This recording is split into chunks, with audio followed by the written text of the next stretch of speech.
Blind Tony's Story, Book 4, Chapter 4.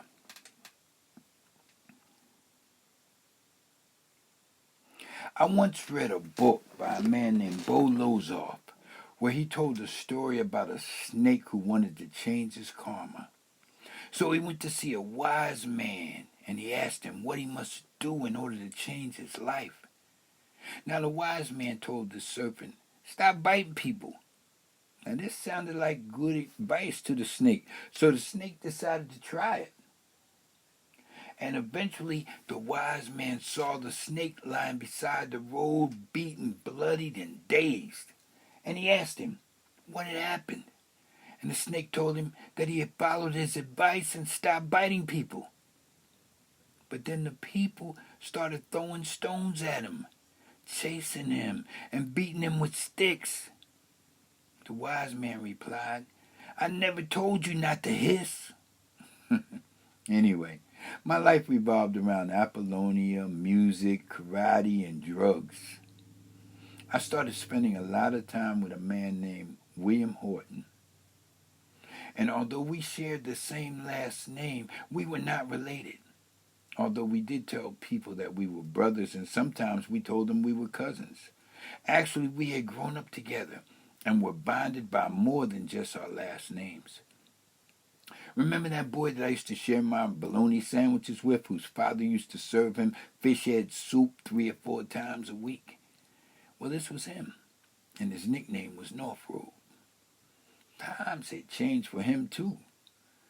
And his father ran a small grocery store on Arctic Avenue, which was really a front for a numbers operation, which his father operated. North Road also sold drugs, primarily marijuana, and he became one of my best customers. We shared many of the same loves and dreams. We were like brothers, and I loved him a lot. But some of our literal dreams were more like nightmares. I was having a reoccurring dream where I get shot in the face point blank by a policeman. And every time when he fires that shot, I wake up in a cold sweat, terrified. My other reoccurring dream occurs in a cave deep beneath the earth, inhabited by demon-like warriors engrossed in non-stop war-related activities. There's a battle raging outside the cave, and the caverns are a beehive of activity. I am in a room in the cave by myself, and one of the demon generals enters my chamber and says, "My lord, it's time." And I pick up my helmet and start to leave with my cape trailing behind me, and I know this is the final battle, and I'm really a chief demon, maybe even Satan himself, and this is much more terrifying than just getting shot in the face by a policeman. Because I know that I'm fighting a battle that I'm doomed to lose, but I'm going to fight it anyway. I confided these dreams to Apollonia, and she did her best to ease my mind of all the anxiety. But it seemed that only drugs would really ease my pain. I smoked marijuana all the time. So did North Road. We became inseparable. He also shared his reoccurring dream with me. In his dream, Jesus would be carrying his cross through the streets on his way to getting crucified. And North Road dreamed of being that Roman soldier who was beating Jesus with a whip every step of the way as he carried the cross. But instead of him waking up in terror, he said he enjoyed beating Jesus, and he loved being that Roman soldier. Now that to me was really weird and sick. But nevertheless, we both loved karate, and we spent most of the day training. We started out in Shotokan under Sensei Billy Mitchell, who used to be a regular feature in Black Belt magazine. He was famous all over the world for his flying sidekicks. We later trained under Sensei Frank Wolford, who taught Taekwondo. I had met Frank when I was in the Black Panther Party. He was from Princeton, New Jersey, a place where I had done extensive fundraising. And we were both close friends to a kindly old lady who ran a photography studio in Princeton named Wooly Stelzer. She too was like a mother to me. Anyway, Frank was living in Atlantic City now, and he had started teaching again. Martial artists were coming from all over the area to his house uptown to train and work out and spar. Even brothers from the FOI would be there. And they were pretty reclusive. FOI means Fruit of Islam. They didn't compete in tournaments, but their techniques were highly effective. Eventually, North Road and I outgrew all the resources in our area. And we found out that there was a major martial arts training academy and training center in Bridgeton, New Jersey, which was about an hour and a half away from Atlantic City, under Sensei Joseph Arteezy. Now his style was Nisei Goju, which was open and closed hand, hard and soft, circular and straight line. And because we had so much dedication, we were granted private instruction once a week. Marty Manuel was our sensei, and we also got to work out with Eddie Angelo, who later fought for the World Championships.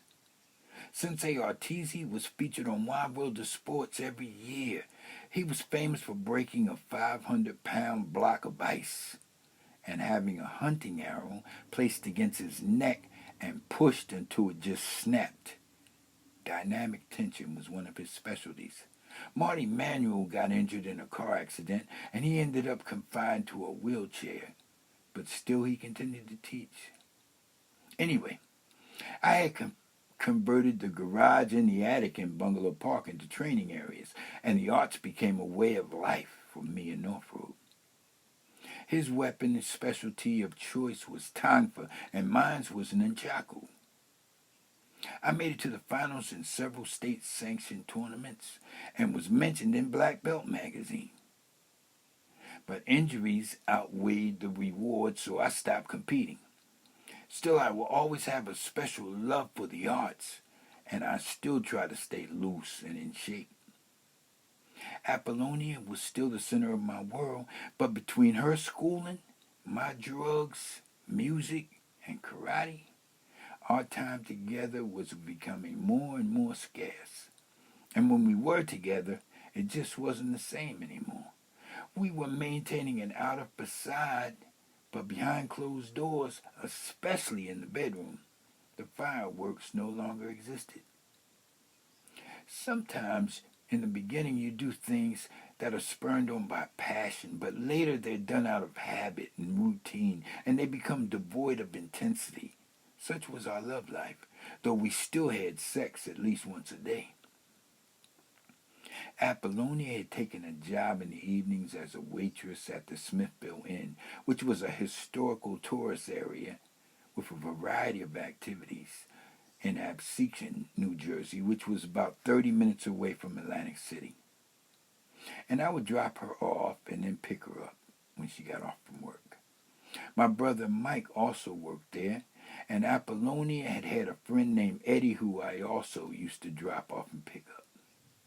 Now, the other love of my life was my music, and we had a dynamite band at this time. It was led by the bass player, Larry Lance, who also worked as a photo engraver during the daytime. His wife, Lois, was a school teacher who was very supportive of all our activities. The lead guitarist was Ronnie Somerville, who was very gifted and who now has a large contract to produce regular shows for the casinos. Rhythm guitar was played by Lance Rogers, and he eventually landed a large contract too with the Army, traveling with the USO shows, overseas primarily. He also was a martial artist, but he died young. James White was our lead vocalist, and he also played keyboards. He was very versatile and could imitate, interpret, and conceptualize almost any artist out there. He and I became especially close, and Apollonia and I spent a lot of time at his house. In fact, We ended up selling our Thunderbird to his younger brother Herb. On drums, we had the human monster, Randy Curry, who was the younger brother of my friend who I mentioned earlier in the book, who was involved in an accidental shooting during lunchtime when we were still in grade school. Then we had the horn section extraordinaire, Jimmy Lawrence on tenor and soprano saxophones, who was extraordinarily gifted, a cross between a young Joe Henderson and John Coltrane. He was highly intelligent, and he had a white girlfriend who was always attending the shows whenever we invited the ladies. Jimmy had been around for a while, and he died under mysterious circumstances in the inlet section, and his murder was never solved. Then there was Brady Davis, who was a one-man band all by himself. He played trumpet, flugelhorn, pocket trumpet, cornet, slide and valve trombones, flute, and keyboards. Brady and I had been playing together since Madison Avenue grade school, and we were also very close. He later went on to release and produce several of his own CDs, but due to a medical condition, he had to primarily confine his playing to keyboards and flute. With the addition of me, that was it. That was the group. We were the nucleus. Other people came and went, but we were always the nucleus. It's hard to make money with a band that large. The money had to be split a lot of different ways, plus the expenses. But we were very good, and we did quite well anyhow. One night we were playing in York, Pennsylvania. And instead of spending the night in a motel with the rest of the group, I asked Larry for permission to take the van and drive home. I was missing Apollonia so much. There were groupies everywhere every night. But for me, there was only Apollonia and dope. And the dope just wasn't hitting it anymore. I longed for the comfort that only Apollonia could give me.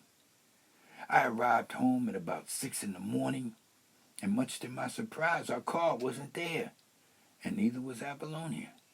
She came in around 10 a.m. and said she had spent the night at her Nana's house in Pleasantville. Shortly after she arrived home, the phone rang. It was a man, and he asked for Apollonia. She had raced to the phone, but I picked it up first.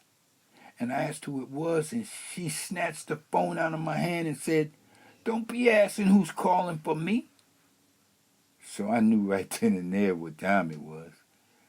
We had never had any secrets from each other before that time. The voice on the phone sounded like the voice of Eddie, the same Eddie that I dropped off and picked up in Smithville every night at Apollonia's job. Anyway, I tried not to let it bother me, but it did. I got very high that day, and I went back to York, Pennsylvania, and that night I announced to Larry and the band that I would be leaving, and I gave them a 2-week notice. I guess I should have hissed.